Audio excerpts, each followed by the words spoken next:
Hey guys, it's Jess from Peace Love Books and same here with my March TBR. March is going to be a very busy month for me. I'm in my final master's class. That means I have a research class and my capstone class. So I'm going to be doing more work than I normally do, and I'm going to be excited and stressed at the same time because it's more work and it's the last class. I just want it over with. That's what my March is going to look like, so we'll see how much reading I get done. I'll probably still read a lot like I normally do, a lot of audiobooks, and I usually end up having a lot of audiobooks that are not on my TBR.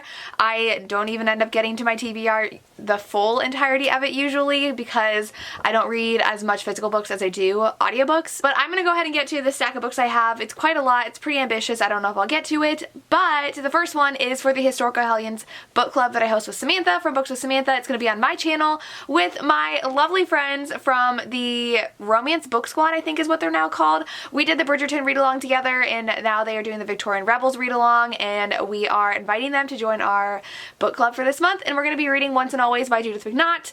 Our book club's goal is to read any releases before 2000, just old school historicals. The two we've read so far, Beverly Jenkins and Joanna Lindsay, I've loved them both, so I have high hopes for this one, though we are reading the synopsis, and it's cousins that are falling in love. They're distant cousins, but they are cousins, so we will see. We just really chose ones that we've heard good things about and that we both owned. We didn't want to look too far into the synopsis as long as we haven't heard anything bad about them, like problematic wise. So I'm excited to read this one. I loved A Kingdom of Dreams, so I'm excited to read another Judith McNaught. I have 4 historicals at the top of my TBR. Now the first one, I don't remember who told me about this. Someone said you have to read Mr. Impossible by Loretta Chase because this is like the Mummy. And so the premise of this, he I think is like in trouble. He's in jail and he's stranded in Cairo's most infamous prison. His only way out is accepting a beautiful widow's dangerous proposal. So it's like kind of not like the Mummy, but it sounds like the Mummy, and I love the Mummy so much. The romance in there is just perfection.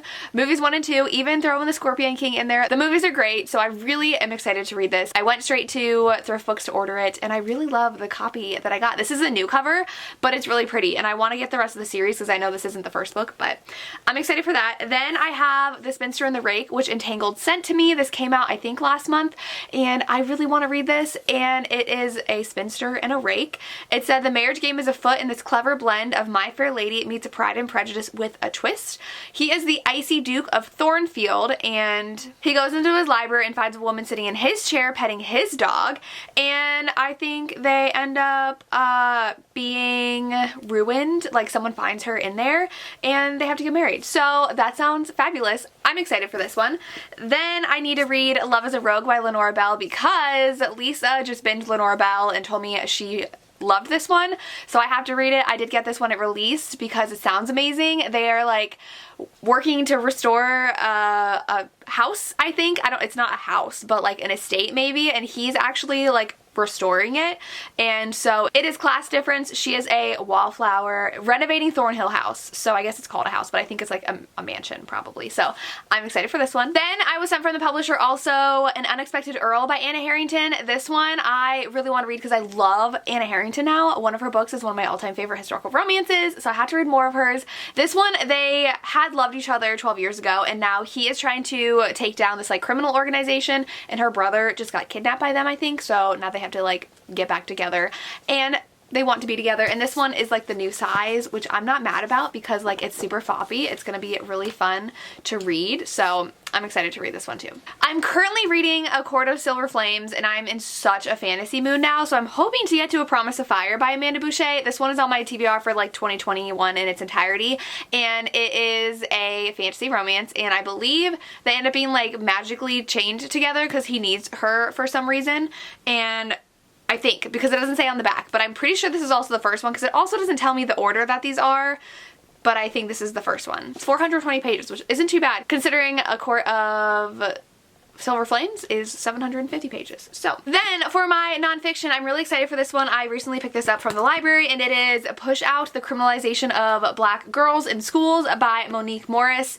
This one I want to read because I was reading Hood Feminism, and it talked about how black girls are treated in high schools and middle schools and like all schools, and it just got me really interested in reading this. And I know someone in a live show I was doing for one of like the read along live shows I did over the summer, someone was reading something similar to this. I don't know if they were reading this specifically, but it's like the pipeline to prison from schools. And so I'm really interested to read this as a teacher.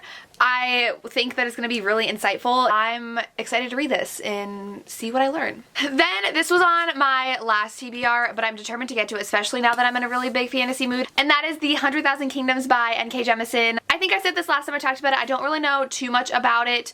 Someone dies and then she's now the heir to the kingdom kind of thing. I don't know, but I really, really, really want to read this, and since I'm dying to read fantasy, I hope I'm going to pick this up in March.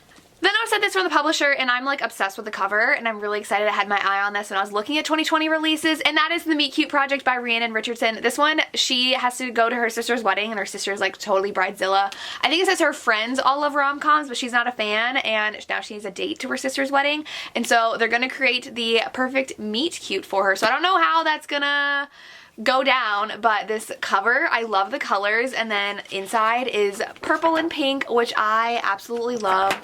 Just the aesthetics of this book is just so pretty. I just love how fun it is, and I'm excited to read this one. I was also sent this book from the publisher, and I'd never seen it before, but the cover is stunning, and it is A Dark and Hollow Star by Ashley Shuttleworth. It says, nothing is more dangerous than a fairy tale, and so I think that they're fae. This says, there's 8 courts of folk have lived among us, concealed by magic and bound by law, to do no harms to human. And then gruesome and ritualistic murders rock the city of Toronto. Threatens to expose fairies to the human world. That's interesting. So I guess they live in the human world secretly, but like now it's gonna come out, I think. So I'm excited to read this. The cover's really, really pretty, and so I'd never heard of it before, so I wanted to bump it up on my TBR. The next 2 are Berkeley romances I was sent, and my library actually has the audiobook of one of them. So the first one is Crazy Stupid Romance by Alyssa K. Adams. I loved book 1, and I really didn't like book 2, so I've been dragging my feet to read this one. And this one, oh yeah, she owns the Cat Cafe. It's Friends to Lovers. I think this might have been on my last TBR. I didn't get to it, but I realized my library has the audiobook, so I'm going to try to listen to it this month. And then the next one, and the last one on my TBR, is How to Fail at Flirting by Denise Williams. I'm so excited for her second release. It is a woman and her personal trainer, and I'm so excited, and the cover's like them running together. I love working out, and I run a lot, and I do different kind of workout videos, so I love books that have working out in it, so I'm excited for that one. So I really want to go back and read her first book, because that's her second book that's coming out this year. This one, I'm pretty sure she decides to like let loose and have a one-night stand, and then things turn complicated, and I've heard a lot of people love this one, so I'm excited to read it. It's got a huge long wait at my library since it is pretty new, so I am going to physically read this, but I'm excited to get to these 2 because they were both sent to me by Berkeley. I love Berkeley romances, and I'm excited to try out these authors. Well, I've already read this one, but I'm excited to try out this one. And that is my March TBR. Let me know down below what you are reading this month. I would love to hear and what you're excited for me to read. Let me know. As always, thank you so much for watching, and have a good day.